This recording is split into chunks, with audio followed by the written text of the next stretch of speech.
কালকে কি হয়েছিল? কালকে এখন আমার এই বোনের মেয়েটার বার্থডে ছিল। হ্যাঁ বার্থডে, হ্যাঁ বোনের মেয়েটার বার্থডে ছিল। এর বাড়িতে যাচ্ছিল, হ্যাঁ তখন 4:30 বাজে। হ্যাঁ 4:30 যাওয়ার পথে ওই ছেলেগুলো কোন রকমের, এর মেয়েরা একই সাইজের মেয়ে, 11 বছর করে বয়স, একসঙ্গে ঘোরাফেরা করে, তা বার্থডেতে নিমন্ত্রণ করেছিল, যাচ্ছিল। যাওয়ার পথে ওরা কোনো রকমে অ্যাটাক করে। অ্যাটাক বলতে কোনো রকম গায়ে মাথা হাত বুলে বোঝায়, কি ওর ওপর আগে থেকে টার্গেট ছিল সেটা তো আমি জানি না। তো যাই হোক, আমরা তারপর থেকে কিন্তু সন্ধ্যে 6টার পরে আর খুঁজে পাচ্ছি না। তখন খোঁজ করতে করতে দেখতে পাচ্ছি 7টা বেজে যাচ্ছে, 8টা বেজে যাচ্ছে, আর খুঁজে পাচ্ছি না। এখানে খুঁজে ওখানে খুঁজে আমরা প্রায় 1-1.5 ছেলে, আমাদের গোল্ডেন ক্লাবের ছেলেরা, সবাই হাটে বাজারে প্রচুর ছেলেরা আমাদের সঙ্গে ছিল, সবাই মিলে কিন্তু একসঙ্গে আমরা মোষপাড়া করতে করতে প্রথম হক বাজারের এই সিসিটিভি ক্যামেরা চেক করে দেখি এখান থেকে 4:35 এখান থেকে পার হয়। তার পরবর্তী 4:42 পাঠ ভবন স্কুলের সিসি ক্যামেরায় আমরা পাই। আচ্ছা, যখন পাওয়া গেল তখন কিন্তু দেখতে পাচ্ছি গুলি বলে ওই ছেলেটা এখন লাল গেঞ্জি গায়ে আছে, ক্যাপ টুপি পরে আছে, ও কিন্তু ওর সঙ্গে কথা বলতে বলতে আসছে। কথা বলতে বলতে আসতে আসতে আবার আর একটা ছেলে রাজু বলে একজন আছে, তার কাছে ফটাং করে চলে গেল। আমরা কিন্তু তখন আমাদের সন্দেহ হচ্ছে, কোনো রকম ক্যাপ টুপি পরে আছে, আমরা কিন্তু আর বুঝতে পারছি না কে ছেলেটা। কিন্তু এই রাজু হাফ প্যান্ট করেছিল, ওকে বুঝতে পেরেছি আমরা। বুঝতে পেরে এমন সময় ধবধবি তোমার ডাক্তারনার মোড় থেকে চলে যাই আমরা বালি সিমেন্ট যে ব্যবসা করে নির্মলের বাড়িতে। নির্মলের বাড়িতে গিয়ে নির্মলকে জিজ্ঞেস করলাম, দাদা এই ছেলেটা তো চেনা লাগে, এই ছেলেটা কি চেনো? বলছে হ্যাঁ, ও তো রাজু। তাই বলছি ওই ছেলেটা কি যোগাযোগ করে যাবে? তখন রাত 3:30 বাজে, তখন আমরা যাই ওই ধবধবি ডাক্তারনা মোড়ে। নির্মল এখন ওর সঙ্গে আমাদের যোগাযোগ করে দেবে। যোগাযোগ করে দিলে রাজুর সঙ্গে কথা বললাম। রাজু বললে হ্যাঁ, ও তো গুলি কাঁতিপাড়ায় বাড়ি, ও পাতে এসে আমার সঙ্গে কথা বলে। এবার আমরা মেয়েটার সঙ্গে অনেকক্ষণ ধরে কথা বলে যাচ্ছে, হেঁটে যাচ্ছে, পরিষ্কার ফুটেজ আছে।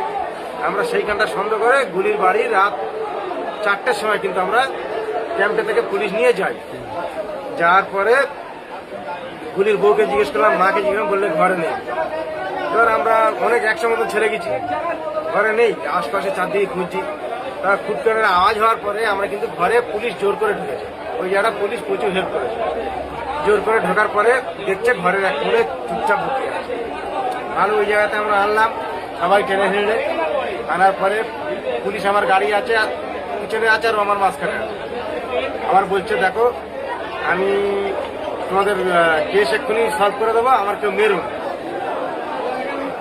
আমরা কি করবি? বলছে মেয়েটা আছে আমাদের কাছে, তোমরা মেয়েটার খোঁজে এসছো, আমি বুঝতে পারছি, আমার মারধর করুনি, আমি এক্ষুনি বার করে দিচ্ছি। তোর সঙ্গে কে কে আছে? কবির আছে, দিবাকর আছে, আনন্দ আছে, ব্যাংকের পিছনে যে আনন্দ, আর কবির, দিবাকর আছে, 4 জনের নাম করে। তাই এইবার 4 জনের নাম করার পরে আর কে আছে? সূর্যগুড়ি ঘাটে সহকাতের 4 দোকানের পাশে হচ্ছে তোমার বাপির ছেলে রাজা আছে। এই 5-6 জন আছে, সব কজনা তুললাম। তোলার পর দিবাকর, কবিরকে আমরা খুঁজে পাইনি। না পাওয়ার কারণে এবার খুব মারধর করার কারণে এবার একটা একটা বলছে। তা ভালো, আগের একটা কথা গুলিয়ে গেছে, যেহেতু ওর বউ যখন বলেছে নেই, পুলিশ কিন্তু টেনে নিলে বার করে, তারপর ওর বউ আমরা কি উল্টো পাল্টা একটু বলে এসছি।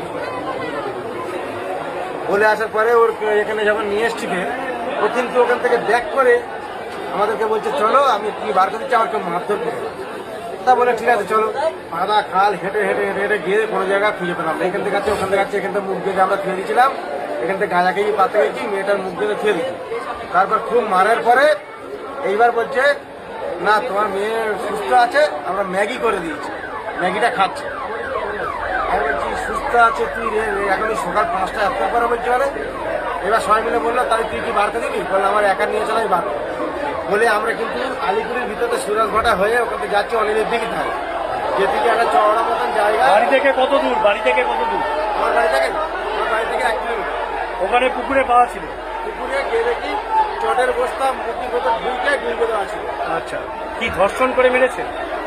ওটা আমি দেখিনি, যদিও আমি ওখানটা ভেঙে পড়েছিলাম আর দেখতে পাইনি। তবে দেখতে সম্ভব আমার যতটুকু আইডিয়া স্যার। তোমার মেয়ে কোন ক্লাসে পড়ে? 6-এ পড়ে, ক্লাস 6-এ পড়ে। ঠিক আছে, নাম কি? তোমার নাম কি? আমার নাম নাসিরুদ্দিন লস্কর। হ্যাঁ, আমার নাম নাসিরুদ্দিন লস্কর, মেয়ের নাম রিমা লস্কর।